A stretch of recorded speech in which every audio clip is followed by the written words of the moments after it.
Video is on Venn diagrams, and it's going to work a little bit different than my prior videos. You already have this worksheet that you see here in front of you on the screen, and we're not going to be taking notes today. We're just going to walk through this worksheet and make sure you know how to set these problems up and how you can use a Venn diagram to answer the question. All right?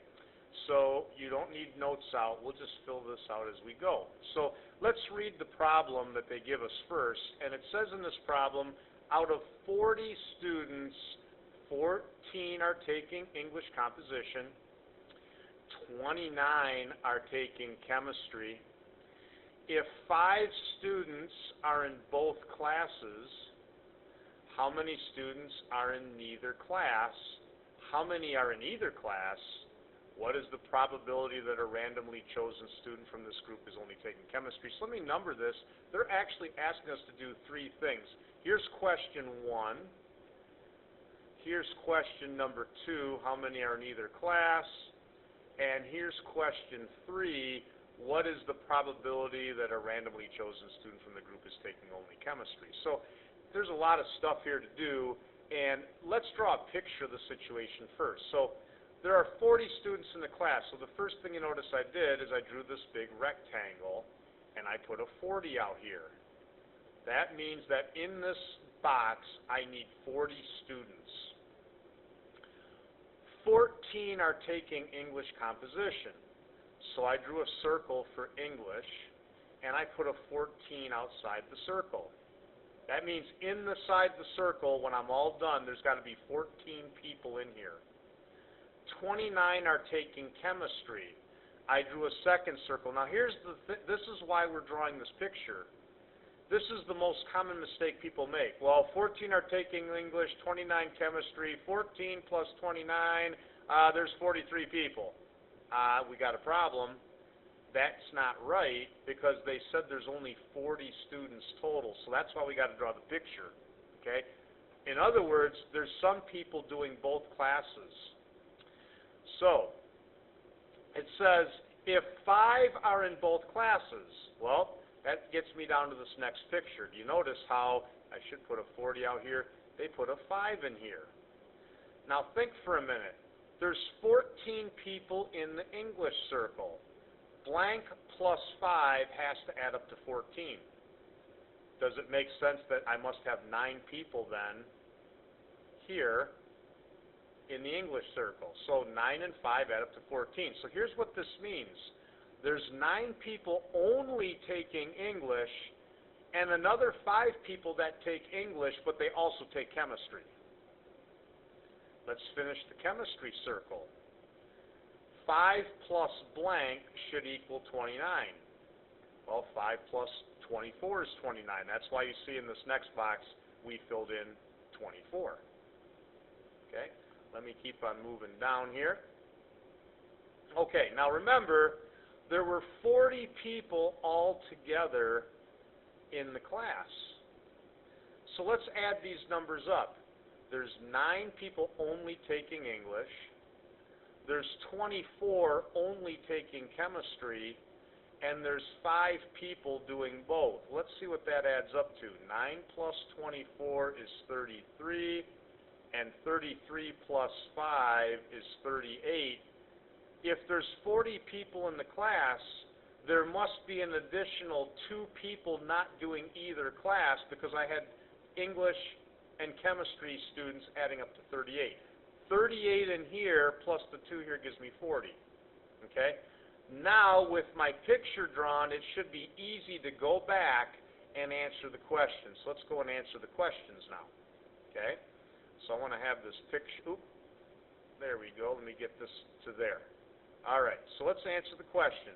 Question number 1 is how many are in either class? Well, remember, we answered that already. There's 38 people that could be taking either class. Okay? 9, 5, and 24. They're in either one. All right. Oop, I'm sorry. I missed the first question. How many students are in neither class? Let's answer that first. There's 2 in neither class. Okay, so question 1, 2 took neither. How many are in either class? That's the second question. there was 38 taking either class. What's the probability that a random chosen student from the group is only taking chemistry? Well, there was 24 only taking chemistry, right? Out of 40 possible students, let me put the 40 out here. Well, if I take 24 and divide by 40 on my calculator, that's 60%. There's a 60% probability that if I just draw a random name out of the 40 people, that they had been taking only chemistry. That's why we draw a Venn diagram, because there's an overlap. If you just go ahead and say 14 plus 29 is 43, you're not going to answer any of these questions right. You got to get the overlap accounted for. Let's try maybe one or two of those. Okay, so here's another problem. We have a class of 50 students. 18 are taking chorus, 26 are taking band, and you can see 2 are doing both. So let's draw a picture of that. I have 50 students. So here's my box. I'll put a 50 outside of it. I have chorus members. I'll put a C for chorus, and I have band members. And you notice how I'm making the circles overlap, because some people could be doing both. 18 take chorus. Well, let's put an 18 outside the chorus circle. 26 are taking band. I'll put a 26 outside there. 2 are doing both. Well, I'll put the 2 in here because there are 2 people part of both circles. Okay, now I can fill in these. 18 are in chorus. This blank plus 2 would give me 18 because there's 18 people in the circle. This must be a 16 then. So there's 16 people that only are doing chorus. Now let's go to band. There's 26 band members. 2 of them do both. 2 plus 24 would give me 26. So there must be 24 people only doing band. Now remember, there's 50 people altogether. So if I add these 3 numbers, there's 16 only doing chorus, 2 doing both, and 24 only doing band. If I add those up, I get 42. There's 42 people doing choir and or band, which means there's 8 people that aren't part of any of these groups. Let's answer the question now. How many students in the class are not enrolled in either chorus or band? There's my answer. I'll highlight it in green. It's 8 people not doing either. Okay, let's do one more here. Again, I'm just doing some samples so you can see how these work. Let's do this veterinary problem. A veterinarian surveys 26 of his patrons. He discovers that 14 have dogs, we have 10 that have cats, and we have 5 that have fish. There's 3 categories here: dogs, cats, and fish. Okay? So before I read this other stuff, let me start drawing a picture. So I have 26 patrons. I'll put 26 outside my box. I have a dog group, a dog owner group. I have a cat owner group. But I also have a fish owner group. I got 3 groups. 14 have dogs, so I'll put a 14 in the outside the dog circle. When I add up these 4 blanks, can you see how all 4 of those blanks are in a dog circle? These 4 blanks better add up to 14.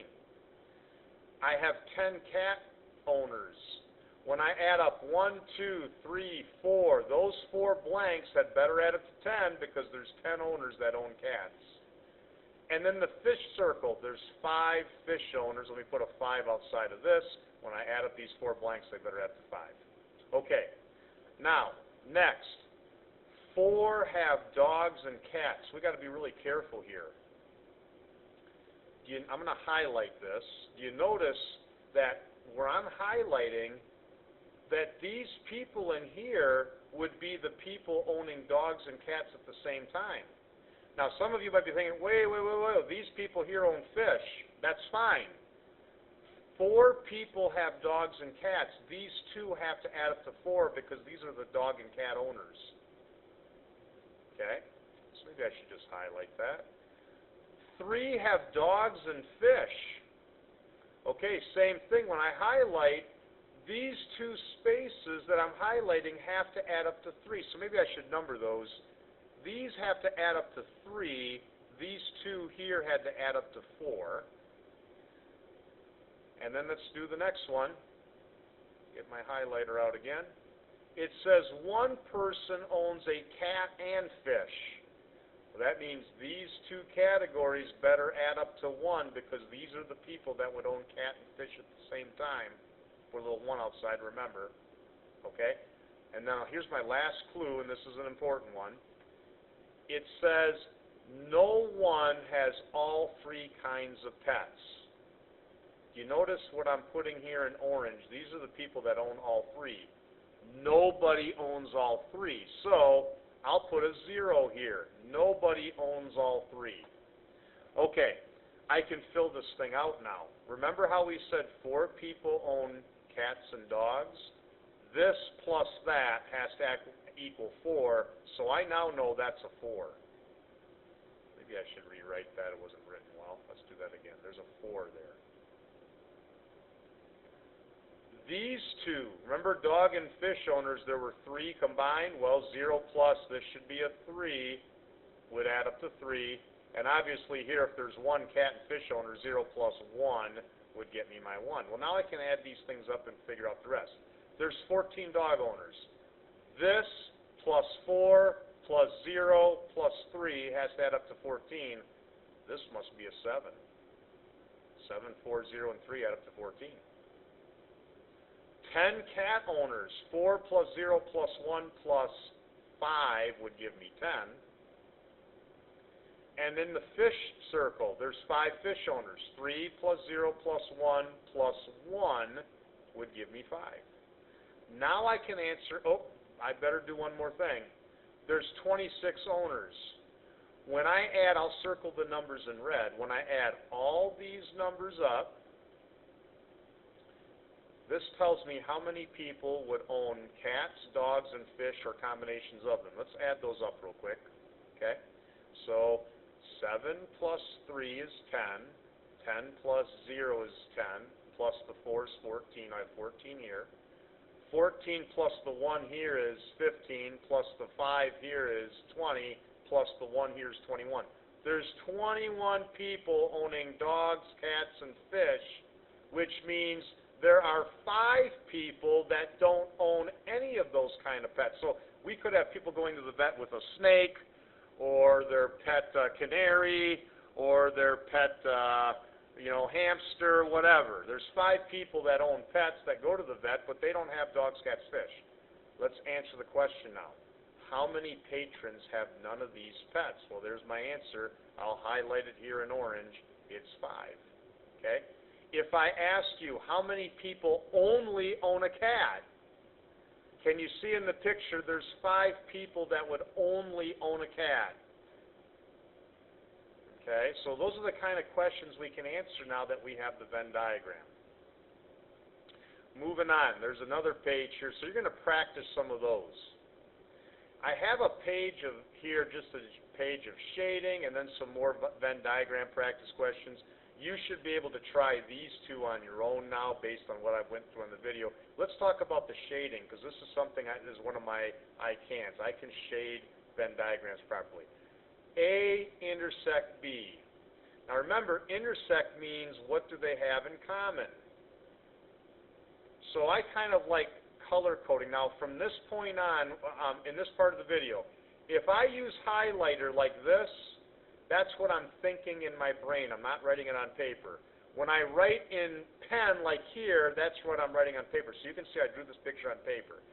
Here's what I'm thinking. Ready? Let me picture circle A in green. And let me picture circle B in blue. Now the intersection, remember, is what do these 2 things have in common? Remember, intersection is what do they have in common? In other words, where are the green and blue in common? Well, Does it make sense? The green and blue are in common right here. So the answer to this problem would be what you actually see shaded in pencil. My answer would look like this. Here's circle A, here's circle B, and I'm just shading what's in common, just like I have here. Remember, the highlighting is what I'm just thinking. Let's do A union B. Here's A, here's B. Union means combine everything together, remember? So let's say circle A I'm picturing in yellow in my mind, and circle B I'm picturing in orange. The union is combine it all together. In other words, if I see yellow, orange, or both, I should be shading. Well, that's pretty easy. I'm just combining everything together. So I'm taking my pencil. My answer to this would be just to shade everything. There's a picture of A union B. Okay? Let's do one more. I have A intersecting B union C. Now remember, parentheses. We got to do things in the proper order. So let's first of all draw out. We have A, we have B, and we have C. Now, I'm going to think first. Let me take my highlighter. I'm just going to think. B union C would be taking all of B and all of C and combining it together. Now remember, I'm just thinking this right now. There's B and C all combined together. I'm thinking of it in yellow. I got to do that first. It's in parentheses. Okay? Let me picture A in green. So in my mind, I'm picturing A in green. Okay? I want to intersect. So think about that. Intersect means where is the green and yellow in common? Intersect. Where are they in common? Well, let me take my pencil and let's mark. They're in common here, here, and here, right?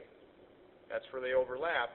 So my final picture should be what you see here. Let me just write it one more time. So my final picture for that on paper, if that was a quiz question, would be here's A, here's B, here's C, and I would be shading right in here.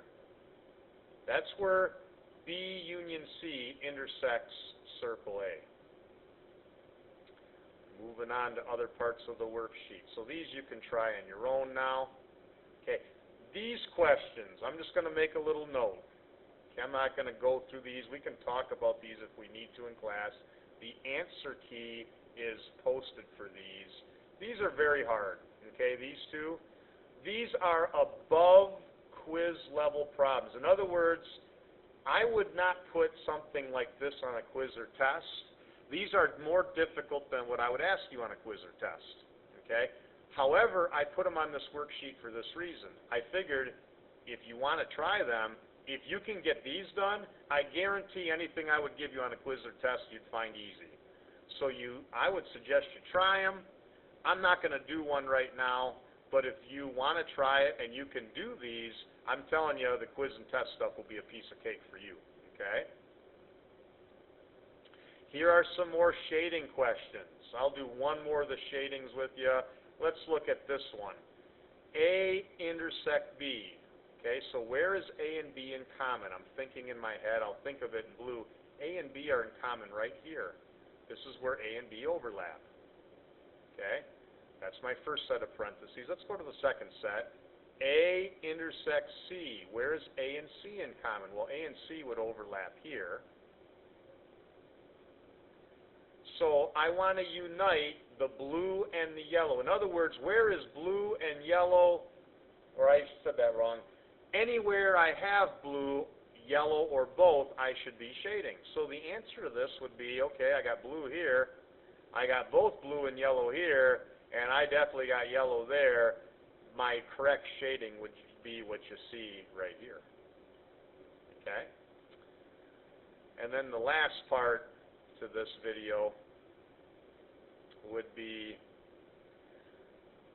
here, I would say this would be an excellent example of what I would put on a quiz. I think this is the level of difficulty I would put on a quiz. Okay?